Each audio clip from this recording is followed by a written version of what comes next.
Découvrez le pangolin, le mammifère le plus trafiqué au monde, dont vous n'avez probablement jamais entendu parler.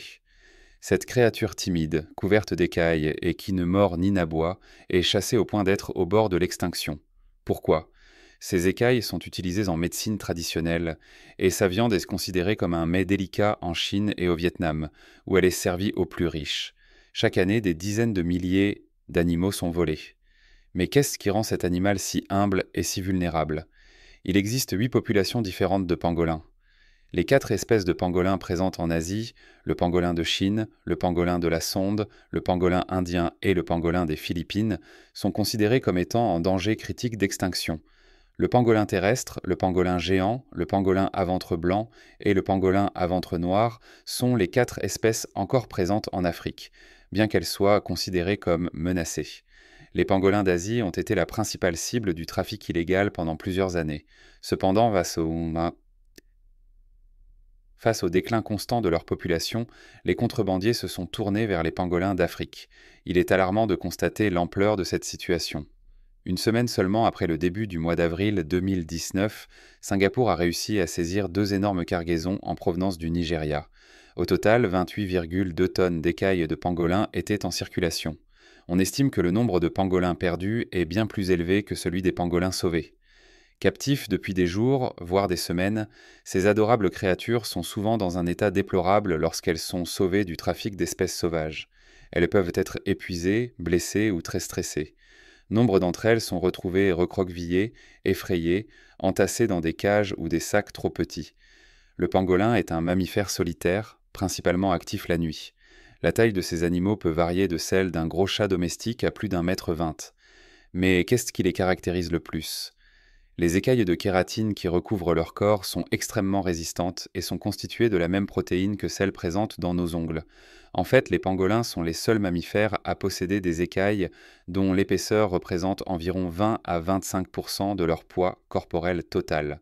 Celui qui roule est la signification du terme malais pangolin, d'où vient le mot pangolin. Et ce nom est absolument merveilleux. Les pangolins ne fuient pas et ne se battent pas lorsqu'ils sont en danger. Ils attendent, tout simplement. Au lieu de cela, ils se mettent en boule, dissimulant ainsi leur visage et leur ventre délicates. Pour grimper aux arbres, les pangolins sont des experts. Ils peuvent s'accrocher aux branches grâce à leur puissante queue, qui fonctionne presque comme un bras supplémentaire. Grâce à cela, ils peuvent grimper et se suspendre la tête en bas avec aisance. Grâce à la force de leur queue, ils peuvent rester suspendus à un arbre pendant une longue période. Les pangolins sont d'excellents fouisseurs. Grâce à leurs puissantes griffes antérieures, ils creusent des tunnels souterrains à la fois profonds et tortueux. Ils peuvent se reposer et rester en sécurité dans ces terriers qui leur servent d'abri sûr. C'est alors que les choses commencent à prendre une tournure étrange. Malgré leur absence de dents, les pangolins sont capables de dévorer fourmis et termites avec une efficacité remarquable. Comment cela se fait-il? Grâce à leur langue pouvant atteindre 70 cm de long, souvent plus longue que leur corps, sans compter la longueur de leur queue. Totalement immunisés contre les piqûres acides des fourmis, ils peuvent se boucher les narines et les oreilles lorsqu'ils se nourrissent afin d'éloigner les insectes. Ils utilisent leurs puissantes griffes avant pour déchiqueter les termitières et les nids de fourmis, puis enfoncent leur longue langue collante à l'intérieur pour engloutir des milliers d'insectes en quelques minutes. Un pangolin peut dévorer jusqu'à 70 millions de fourmis et termites en une seule année. Les pangolins consomment une grande quantité de fourmis et de termites, qu'ils adorent. Cette mesure permet de maîtriser les populations d'insectes. En l'absence de pangolins, une prolifération excessive de fourmis et de termites pourrait nuire aux plantes, aux arbres et même aux cultures agricoles. Les pangolins jouent donc un rôle essentiel dans le maintien de l'équilibre naturel. Les mamans pangolins sont connues pour leur extrême douceur et leur sens protecteur. La plupart du temps, elles n'ont qu'un seul petit par an, une créature minuscule et délicate qui naît avec des écailles douces et translucides. Bien que ces écailles durcissent progressivement au cours des 2 premiers jours de vie, les nouveau-nés pangolins restent faibles et totalement dépendants de leur mère, malgré la protection de leurs écailles. Un nouveau-né passe les premiers mois de sa vie accroché à la queue de sa mère et la suit partout où elle va. Il traverse les forêts, grimpe sur des troncs d'arbres et même grimpe aux arbres. Afin de protéger son enfant d'un danger potentiel, la mère utilise son corps pour l'encercler et le protéger. Bien que ce geste soit bienveillant, il y a un tournant tragique dans leur histoire. Bien qu'ils aient survécu pendant 80 millions d'années, les pangolins sont actuellement menacés d'extinction.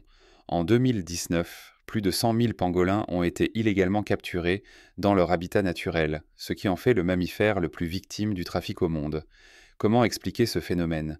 Dans de nombreuses régions, leur viande est considérée comme un mets délicat et leurs écailles sont considérées à tort comme possédant des propriétés médicinales, malgré les données scientifiques qui contredisent cette hypothèse. Heureusement, des organisations de conservation du monde entier agissent pour préserver les pangolins avant qu'il ne soit trop tard. Il ne suffit pas de relâcher un pangolin immédiatement après l'avoir sauvé du commerce illégal.